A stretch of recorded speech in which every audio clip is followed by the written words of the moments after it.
April మొదటి 2 వారాల్లోనే ఎండలు మంట పుట్టిస్తున్నాయి. పగటిపూట ఉష్ణోగ్రతలు దాదాపు 40 డిగ్రీలకు చేరుకున్నాయి. ప్రతి ఏడాది కన్నా ఈసారి 2 నుంచి 3 డిగ్రీల ఎక్కువగా నమోదయ్యే అవకాశం కనిపిస్తోంది. ఉత్తర, దక్షిణ, తూర్పు తెలంగాణలో ఎక్కువగా ఉష్ణోగ్రతలు, సెంట్రల్ తెలంగాణలో తక్కువ ఉష్ణోగ్రతలు ఉంటాయంటున్నారు IMD officer Srinivasarao. Hyderabad rural ఏరియాల కన్నా ఎక్కువగా ఉష్ణోగ్రతలు నమోదయ్యే అవకాశం ఉంది అంటున్నారు. మరింత సమాచారం మా ప్రతినిధి సుచిత అందిస్తారు. ఏప్రిల్ మొదటి 2 వారాల్లోనే దాదాపుగా 40 డిగ్రీలకు చేరుకున్న ఉష్ణోగ్రతలు. అయితే ఈ సంవత్సరం ప్రతి సంవత్సరం కన్నా కూడా ఎక్కువగా ఉష్ణోగ్రతలు నమోదవబోతున్నాయంటూ కూడా చర్చ కొనసాగుతూ వస్తుంది. దీని గురించి మనకి పూర్తి వివరాలు తెలియజేయడానికి మనతో పాటు ఐఎండీ ఆఫీసర్ శ్రీనివాస్ గారు ఉన్నారు. మాట్లాడదాం. నమస్తే సార్. సార్ చెప్పండి, ఈ సంవత్సరం అసలు ఉష్ణోగ్రతలు ఎలా ఉండబోతున్నాయి? అంటే ప్రతి సంవత్సరం మించిన ఉష్ణోగ్రతలు మనం చూడొచ్చని చెప్పుకోవచ్చా? మనకి ఈ సంవత్సరం సీజనల్ టెంపరేచర్స్ ఎట్లా ఉంటాయి అన్నది మన ఫోర్కాస్ట్ ఈ నెల 1వ తారీఖు రిలీజ్ చేయడం జరిగింది. ఏప్రిల్, మే, జూన్ నెలల్లో మన టెంపరేచర్స్ ఎట్లా ఉంటాయి అన్న ఫోర్కాస్ట్లో మనకి ఇది యాక్చువల్గా మార్చిలో మనం అనాలిసిస్ చేసినప్పుడు ఈ నార్మల్ మ్యాక్సిమం టెంపరేచర్ల కంటే ఎక్కువ ఉండే అవకాశం ఉందని వచ్చింది. అయితే తర్వాత డేటా మళ్ళీ విశ్లేషణ చేసి ఏప్రిల్ ఫస్ట్ వీక్లో వచ్చిన రిజల్ట్ ప్రకారం మనకి ఏప్రిల్, మే, జూన్ నెలలో మన మ్యాక్సిమం టెంపరేచర్లు ఇంచుమించు నార్మల్ రేంజ్లో ఉంటాయి అని మనకి వచ్చింది. అయితే ఏప్రిల్ నెలలో మన నార్మల్ రేంజ్ వచ్చి 39 నుంచి 41.5, 42 డిగ్రీస్ వరకు ఏప్రిల్ నెలలో రేంజ్ ఉంటుంది. అలాగే మే నెలలో చూసుకున్నట్టయితే మే నెలలో కూడా 39 డిగ్రీల నుంచి 43.5 డిగ్రీల వరకు కూడా నార్మల్ రేంజ్ ఉంటుంది. మనకి రాష్ట్రంలో కూడా వివిధ ప్రాంతాల్లో ఎక్కువ టెంపరేచర్లు ఉండే ప్రాంతాలు ఇప్పుడు నార్త్ తెలంగాణ, అలాగే తూర్పు తెలంగాణ, దక్షిణ తెలంగాణ ప్రాంతంలో మిగిలిన ప్రాంతాల కంటే మనకి టెంపరేచర్లు జనరల్గా ఎక్కువ ఉంటాయి. సెంట్రల్ తెలంగాణలో ఈ ప్రాంతాల కంటే ఒక 2 డిగ్రీ. ఈ హయ్యర్ టెంపరేచర్స్ వల్ల వర్షాలు కూడా పడే అవకాశం అనేది ఉంటుందంటూ కూడా చూస్తున్నాం. ప్రతి సంవత్సరం కూడా మంచి సమ్మర్లో కూడా సడన్గా వర్షాలు అనేవి పడుతూ ఉంటాయి. దానికి గల కారణాలు ఏమని చెప్పుకోవచ్చు సార్ మనం? మనకి ముఖ్యంగా ఈ వేసవి కాలంలో ఇలా పడే వర్షాలు ప్రీ మాన్సూన్ షవర్స్ అంటాం మనం. అవి ఏంటంటే ఈ టెంపరేచర్స్ ఇట్లా గ్రాడ్యువల్గా ఒక 5-6 రోజుల పాటు 39, 42, 43 డిగ్రీలు పెరిగినప్పుడు వివిధ ప్రాంతాల మధ్య ఉన్న ఈ టెంపరేచర్ డిఫరెన్సెస్ వల్ల ఉపరితల వాతావరణంలో మార్పులు ఏర్పడి సైక్లోనిక్ సర్క్యులేషన్స్, అలాగే ఉపరితల ద్రోణి అంటాము, ఈ ట్రఫ్ ఆఫ్ లో ప్రెషర్, ఇటువంటివి ఏర్పడతాయి. ఇటువంటివి ఏర్పడినప్పుడు మనం తెలంగాణ చూసినట్టయితే ద్వీపకల్ప భారతదేశంలో మధ్యలో ఉన్నాము. ఇటువంటి సిచ్యుయేషన్ మన మీద ఏర్పడినప్పుడు మనకి తూర్పులో బంగాళాఖాతము, అలాగే పశ్చిమంలో అరేబియన్ సముద్రము ఉన్నాయి. ఇటు ఉపరితల వాతావరణంలో ఇలాంటి సిచ్యుయేషన్ ఏర్పడినప్పుడు ఈ సముద్ర ప్రాంతాల నుంచి తేమగాళ్ళు వేడిగా ఉన్న ఈ భూభాగం మీదకి లాక్కోబడతాయి. సో తేమగాళ్ళు అలా వేడిగా ఉన్న భూభాగం మీదకి వచ్చినప్పుడు ఈ భూమి బాగా వేడెక్కి ఉండటం వల్ల ఇక్కడ నుంచి కింద నుంచి వేడి గాలులు పైకి పోతూ ఉంటాయి.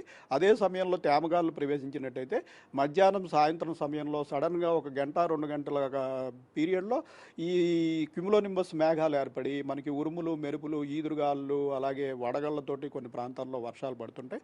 మనం మార్చి 16 నుంచి ఇంచుమించు ఏప్రిల్ 3-4 తారీఖుల వరకు రాష్ట్రంలో వివిధ ప్రాంతాల్లో ఇటువంటి షవర్స్ మనం చూసాము. చాలా చోట్ల ఈదురుగాళ్ళ వల్ల పంట నష్టము, అలాగే ఈ వడగళ్ల వల్ల పంట నష్టము జరగడం కూడా చూసాము. అయితే ప్రస్తుతం రాగల 4-5 రోజులు ఇంచుమించు డ్రై వెదర్ కొనసాగే అవకాశం ఉంటుంది. అయితే మీరు చెప్పినట్టు ఈ సీజన్లో ఇటువంటి ఈ ప్రీ మాన్సూన్ షవర్స్ ప్రతి నెలా కూడా 2-3 పర్యాయాలు వస్తూనే ఉంటాయి. సార్ ఇంకొకటి సార్, మేజర్గా హైదరాబాద్లో అంటే ఒక కాంక్రీట్ జంగల్ లాగా తయారైంది. ఇట్లాంటి హైదరాబాద్లో మనము ఎక్కడ అంటే ఏ ఏరియాస్లో ఎక్కువగా టెంపరేచర్స్ నమోదయ్యే అవకాశం ఉంది? ఇంకొక వైపు ఎక్కువగా బయట ఉండే వాళ్ళు ఎక్కువగా ఉంటారు, ఆటో డ్రైవర్లు ఒకవైపు, రేపు ర్యాపిడో నడిపే వాళ్ళు, ఇలా రకరకాలుగా ఉంటారు జనాలు. వాళ్ళందరికీ కూడా ఎటువంటి జాగ్రత్తలు చెప్పొచ్చు మనం? మనకి సిటీ ప్రాంతంలో ముఖ్యంగా ఇది అర్బన్ హీట్ ఐలాండ్ అనే ఎఫెక్ట్ కూడా మనం గత 2 సంవత్సరాల బట్టి ఇంచుమించు చూస్తున్నాం. అర్బన్ హీట్ ఐలాండ్ అంటే మనకి ఈ సిటీలో పెద్ద పెద్ద కాంక్రీట్ నిర్మాణాలు, అలాగే పేవ్డ్ సర్ఫేసెస్, తార్ రోడ్స్ ఎక్కువ ఉండటము, ఇక్కడ లక్షలాది వెహికల్స్ ఎప్పుడూ తిరుగుతూ పొల్యూటెంట్స్ రిలీజ్ చేయడము, అలాగే ఈ వేడిమి తగ్గించుకోవడానికి అనేక లక్షల ఏసీలు పనిచేస్తుంటాయి, అవి కూడా వేడిమి జనరేట్ చేస్తుంటాయి. దీని అంతటి వల్ల ఇక్కడ ఏమిటంటే మనకి సమీపంలోని రూరల్ డిస్ట్రిక్ట్స్ స్టేట్స్ కంట మన సిటీ ప్రాంతంలో 2 నుంచి 4 డిగ్రీల వరకు కూడా టెంపరేచర్స్ ఎక్కువగా ఉంటాయి. మన సిటీలో కూడా మనము లోపల ఈ టెంపరేచర్ డిఫరెన్సెస్ చూసినట్టయితే మనకి పెద్ద పెద్ద ఉద్యానవనాలు కానీ లేదా మంచి పెద్ద వాటర్ బాడీ ఉన్న ప్రదేశంలో ఆ ప్రదేశంలో టెంపరేచర్ ఒక 2 డిగ్రీలు మనకి ఈ థిక్ కాంక్రీట్ నిర్మాణాలు ఉన్న ప్రదేశాల కంట 2-3 డిగ్రీలు తక్కువ ఉంటుంది. దీన్ని బట్టి ఏమిటంటే మనకి ఈ కాంక్రీట్ నిర్మాణాలు పగటిపూట వేడిమిని బాగా గ్రహించి మరి సాయంత్రం అయిన తర్వాత కూడా అవి మనకి సూర్యాస్తమయం సమయం తర్వాత కూడా ఇవి రీరేడియేట్ చేయడం వల్ల ఇప్పుడు ప్రస్తుతం మనకి నైట్ టెంపరేచర్స్ కూడా ఫాల్ అవ్వడం లేదు. గతంలో 10-15-20 సంవత్సరాల క్రితం చూసినట్టయితే హైదరాబాద్లో పగటిపూట ఎంత వేడి ఉన్నా సాయంత్రం అయ్యేటప్పటికి చల్లబడిపోయే పరిస్థితులు ఉండేవి.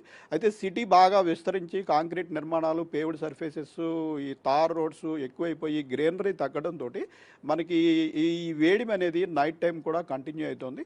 సో సిటీలో కూడా ఈ బయట తప్పనిసరిగా తిరగవలసిన వారు, ఈ డెలివరీ బాయ్స్, అట్లాగే ఆటోల వారు, ఇటువంటి వారందరూ కంపల్సరీగా వారి వృత్తిరీత్యా బయట వేడిమిలో తిరగాల్సి ఉంటుంది. కాబట్టి ఇందాక చెప్పిన జాగ్రత్తలు అన్నట్టుగా కంటిన్యూస్గా వేడిమిలో ఉండకూడదు.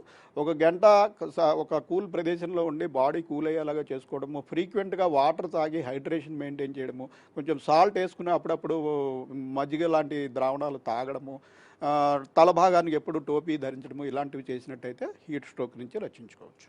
Thank you so much. చూసాం కదా, అంటే పూర్తి జాగ్రత్తలు తీసుకొని ఈ సమ్మర్ నుంచి అయితే మనం బయటపడచ్చు అంటూ చెప్పడం జరిగింది. అంటే విలేజెస్ లేకపోతే ఏదైతే ఉంటాయో అంటే కొంచెం విలేజెస్ అవన్నీ ఉంటాయి, వాటికన్నా కూడా ప్రజెంట్ మనం ఉంటున్న హైదరాబాద్ అర్బన్ జంగిల్లో అయితే ఒక 2-3 డిగ్రీల టెంపరేచర్స్ ఎక్కువగానే ఉండే అవకాశం అయితే ఉంటుందంటూ చెప్పడం అయితే జరిగింది. పూర్తి జాగ్రత్తలు తీసుకొని సమ్మర్ నుంచి బయటపడే అవకాశం కూడా ఉంటుందని చెప్పుకోవచ్చు. కెమెరా పర్సన్ వంశీతో Suchitha reporting from big TV Hyderabad.